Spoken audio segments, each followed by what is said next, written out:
You see, when I was, say, 17 or 16, 17, I was becoming almost atheistic. I worked out in my mind that this issue about God, religion, is just make-believe. It is all story. It's not really genuine. It's not real. It cannot be real. It doesn't seem right. So I was actually becoming an atheist, saying that I'm really kind of challenging the ideas of religion. I wasn't convinced by religions at all. In this idea of a super personality called God looking over our shoulders saying, hello chaps, I'm looking after you, and you behave, and so on. I couldn't believe that. I had difficulty in relating to this idea of a super personality called God. An atheist. And I was studying at Imperial College, studying physics, modern science, and that's very straightforward. You can use your rational faculties, your common sense to come to terms regarding the nature of reality. No exaggerations, everything can be properly verified through experiments and through a very cohesive system of thought. Theories, hypotheses, you could relate to that.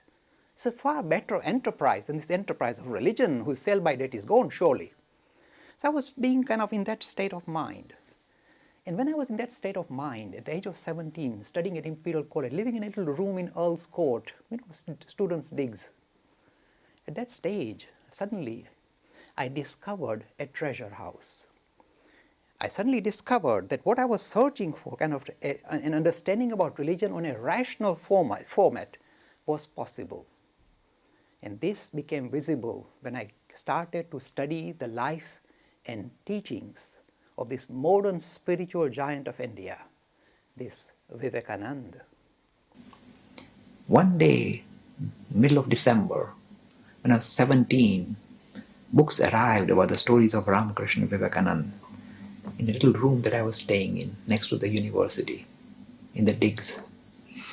And in the middle of the night or whatever, late in the evening, I started reading the life story of Ramakrishna. When I had read about 50 or 60 pages, something stirred up within me, because somehow it is as if my inheritance was given back to me. And the stirring up made me sit cross-legged quietly. I had not learned the word yoga. I had no clue what it means. I had never studied or put any discipline in my life into practice. And yet, as if it is the most natural thing for me to do, I sat cross-legged in the bed, in the middle of winter, cold weather, and very quietly closed my eyes and went into the deepest of meditation that perhaps you only read about in books. This was a very dramatic experience. A 17-year-old boy drawn to the idea of spirit. In a way, the catalyst was this personality called Ramakrishna, who triggered a very powerful spiritual experience. So this young boy sitting on the bed suddenly, let me tell you how intense the experience and what it involves. You see, you somehow feel naturally kind of drawn to sit up straight, because you are now going to experience your majestic nature of the spirit. So somehow something tells you to sit up straight and be upright. So you sit up straight, very firm, very sure that you are now going to hit the jackpot. It's with that confidence you begin the journey even. You are sure you're going to hit the jackpot straight away. So you sit like that, close your eyes, there's traffic outside, Cromwell Road, lot of traffic, cars and trucks passing, late in the night, cold weather, and suddenly at the base of the spine you see a stirring up beginning. You never heard about it, you don't know what the heck is hitting you. The moment the stirring begins at the base of the spine, slowly your body sensations disappear. So first thing, that you feel the cold weather on your skin, and suddenly that disappears. You don't feel the weather at all, you don't feel hot or cold anymore.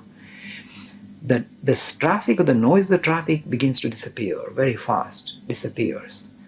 You are quite comfortable, and yet you know you are not the body.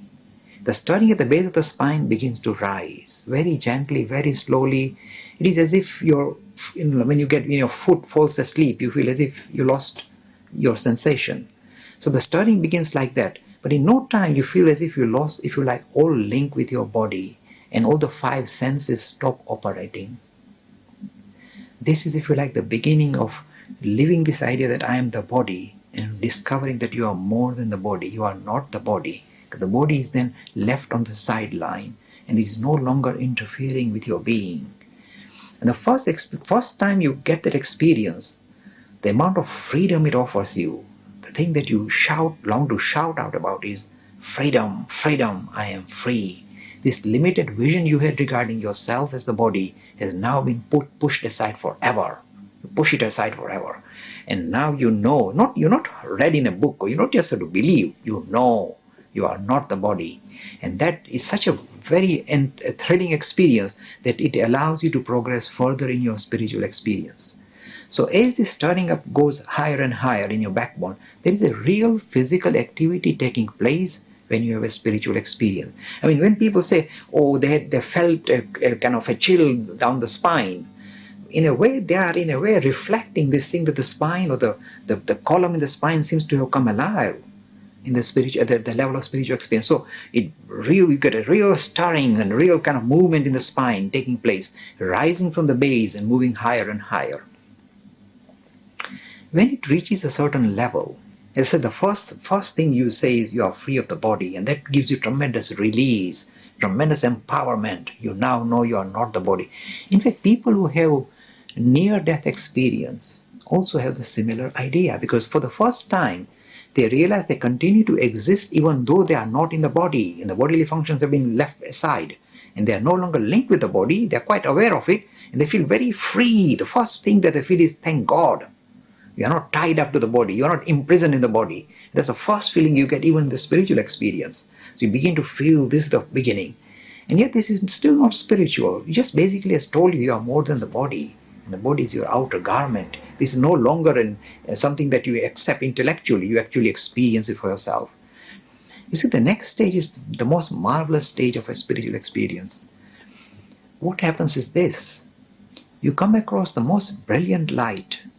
Nobody's ever told you about it. You never read it in a book. But you come across the most brilliant light, and you stare at the light, and the words that kind of, you don't have body or words to speak, but the thing that kind of, the uttering that arises from right within your system, your whole being, is saying, what is this? What is this? That is the experience. What is this? What is this? It is the most bewildering, most exciting, most unique experience, because you may think, well, when you go out, sightseeing, and you go to the Alps or the Himalayas and you see those marvelous sights, and you say, wow, this is nothing, that is nothing. This is where you got the real wow factor. People talk about, wow, this is the real wow factor. You go, as my mentor Ramakrishna said, you go, me, what is this? What is this? That is the experience you get. When you encounter the spirit, when you encounter this marvelous, brilliant light, it's not a physical light. It is, if you like, the light of consciousness itself. You are facing, if you like, you are looking at yourself. So initially you feel that you are the observer, and there is this brilliant light in front of you that you are observing. But that is the beginning of the experience.